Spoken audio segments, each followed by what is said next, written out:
Morning students, today we are going to study the remaining part of chapter 9 DBMS। Computer के last period में हमने database management system के बारे में पढ़ा था। ठीक है, इस चैप्टर को हमने आधा पढ़ लिया था, जिसमें हमने क्या पढ़ा था कि जो DBMS इसका क्या ऑब्जेक्टिव होता है, इसका डिज़ाइन एंड स्ट्रक्चर कैसा होता है।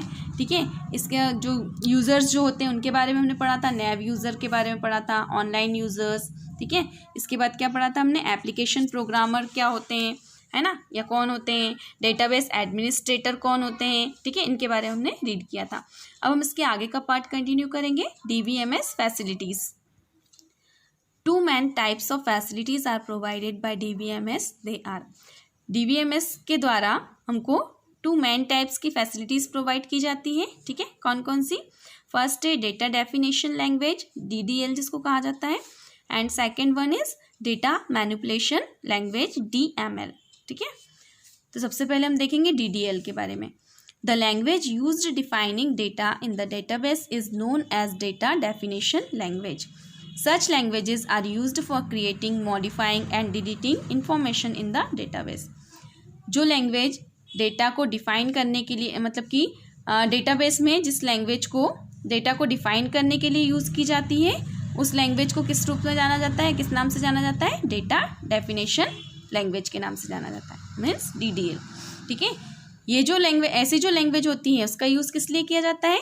डेटा को क्रिएट करने के लिए, जो इन्फॉर्मेशन होती है। ठीक है, इन्फॉर्मेशन को क्रिएट करने के लिए, मॉडिफाई करने के लिए एंड डिलीट करने के लिए डेटाबेस में। ठीक है, तो इन सब ये सारे जो वर्क होते हैं, सारे फंक्शन जो होते हैं, वो किस लैंग्वेज के द्वारा किए जाते हैं? DDL के द्वारा किए जाते हैं। एग्जाम्पल के लिए create table, alter table, drop table and truncate are DDL statements. ये सारे स्टेटमेंट होते हैं। ठीक है, इस स्टेटमेंट का यूज़ किया जाता है टेबल को क्रिएट करने के लिए। से इन सारे जो स्टेटमेंट है इनका अलग अलग वर्क होता है।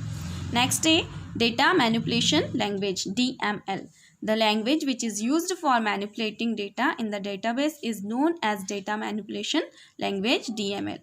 वो लैंग्वेज जिसका यूज़ डेटाबेस में डेटा को मैनिपुलेट करने के लिए, डेटा में जो हेरफेर होता है ना, उसके लिए जिस लैंग्वेज का यूज़ किया जाता है, उस लैंग्वेज को किस नाम से जाना जाता है?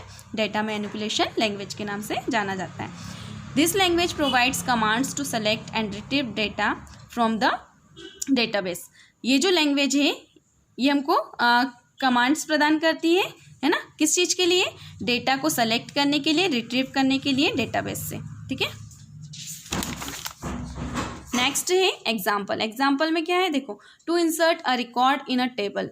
एक टेबल में रिकॉर्ड को इंसर्ट करने के लिए DML स्टेटमेंट, है ना, एक DML स्टेटमेंट का यूज़ किया जाता है। कौन सा स्टेटमेंट है ये? I मतलब इंसर्ट इनटू। ठीक है, इसको यूज़ किया जाता है। For modifying records in a table, table में रिकॉर्ड को मॉडिफाई करने के लिए अनदर DML स्टेटमेंट का यूज़ किया जाता है। मॉडिफाई के लिए कौन सा स्टेटमेंट यूज़ होता है? अपडेट।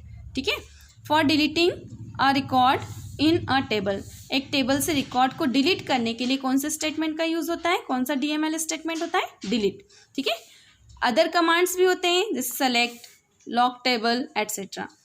स्ट्रक्चर ऑफ DBMS का structure. The major components of DBMS are briefly described below. First है data definition language, DDL compiler. It converts the data definition statement into a set of tables. ये इसका क्या work रहता है? ये क्या करता है? डेटा डेफिनेशन स्टेटमेंट जो है उसको सेट ऑफ टेबल्स में कन्वर्ट करता है। ठीक है, टेबल के रूप में कन्वर्ट करता है। Data manager, it is the database control system. ये कौन होता है? इसको क्या कहा जाता है? It is the database control system. ये क्या है? डेटाबेस कंट्रोल सिस्टम होता है, डेटाबेस को कंट्रोल करने का कार्य होता है। ठीक है, the data manager is responsible for interfacing with file system. ये किस चीज़ के लिए रिस्पॉन्सिबल होता है? फाइल सिस्टम से इंटरफेस करने के लिए। It also maintains and secures the data, and साथ ही साथ इसका और क्या करता है? डेटा को मेंटेन करता है, उसको सिक्योर करता है। ठीक है, सुरक्षित रखता है। File manager, it takes the responsibility for the structure of the files and manage the file space. इसका क्या काम रहता है? फाइल की जो स्ट्रक्चर होता है ना, उसकी रिस्पॉन्सिबिलिटी इसके पास होती है, एंड फाइल स्पेस को मैनेज करना। ठीक है, वो इसका काम रहता है फाइल मैनेजर का। It also request the required blocks from the disk manager and transmit the required record to the data manager. इसका और क्या काम रहता है, डिस्क मैनेजर से रिक्वेस्ट करता है ये रिक्वायर्ड ब्लॉक की, है ना, जो पेजेस की जरूरत होती है उतने ब्लॉक, ठीक है, ब्लॉक ऑफ पेजेस की, एंड जो भी रिक्वायर्ड रिकॉर्ड है, ठीक है, उसको डेटा मैनेजर तक ये ट्रांसमिट करता है या पहुंचाता है। कौन, file manager, disk manager. All physical input and output operations are performed by the disk manager. Disk manager के द्वारा जितने भी इनपुट आउटपुट सारे जो ऑपरेशंस होते हैं वो किसके द्वारा परफॉर्म किए जाते हैं, डिस्क मैनेजर के द्वारा। It transverse the block of pages requested by the file manager. वही फाइल मैनेजर के बारे में अभी पढ़ा था हमने, फाइल मैनेजर के द्वारा जो भी रिक्वेस्ट की जाती है ब्लॉक ऑफ पेजेस की, वो ये उसको ट्रांसफर करता है। Query processors, it interprets the online users queries. वही ये ऑनलाइन यूजर की जो भी क्वेरी रहती है उसको इंटरप्रेट करता है। Next, telecommunication system, online users communicate by sending and receiving messages over communication lines. जो भी ऑनलाइन यूजर होते हैं सभी को मालूम है वो कम्युनिकेट कैसे करते हैं एक दूसरे के साथ, है ना, मैसेज को सेंड करना रिसीव करने का काम करते हैं, ठीक है, किस पर, कम्युनिकेशन लाइन पर।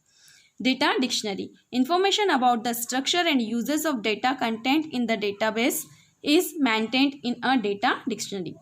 जो भी इंफॉर्मेशन होती है किसके बारे में, डेटा के स्ट्रक्चर या फाइल के स्ट्रक्चर के बारे में, उसके यूजेस के बारे में, ये सारी इन्फॉर्मेशन कहाँ पर होती है, डेटाबेस में होती है, ठीक है। तो इन इन्फॉर्मेशन को मेंटेन कहाँ पर किया जाता है, डेटा डिक्शनरी में किया जाता है। नेक्स्ट है एडवांटेज ऑफ डीबीएमएस। डीबीएमएस के advantage, it avoids the unnecessary duplication of data which is known as data redundancy. ये क्या करते हैं, जो भी अननेसेसरी डुप्लीकेशन होती है, डुप्लीकेट कॉपी वगैरह होती है, ठीक है, डेटा की, उसको ये अवॉइड करता है, ठीक है, डीबीएमएस, और इसको क्या कहा जाता है, डेटा रिडंडेंसी कहा जाता है। It allows the sharing of data, ये डेटा को शेयर करने के लिए अलाउ करता है या अनुमति देता है। It provides accurate and consistent data, ये accurate and consistent data provide करता है, ठीक है, बिल्कुल सटीक। It allows authorised users to access data, data तक पहुंचने के लिए, है ना, जो ऑथराइज्ड यूजर्स होते हैं जो उनसे रिलेटेड है, ठीक है, उन्हीं को ये अलाउ करता है, ठीक है। तो ये चैप्टर हमारा कंप्लीट हुआ। इसकी जो एक्सरसाइज है वो आपको फिल करके ग्रुप पर सेंड करना है, एंड क्वेश्चन आंसर जो है वो नेक्स्ट पीरियड में करेंगे। Thank you.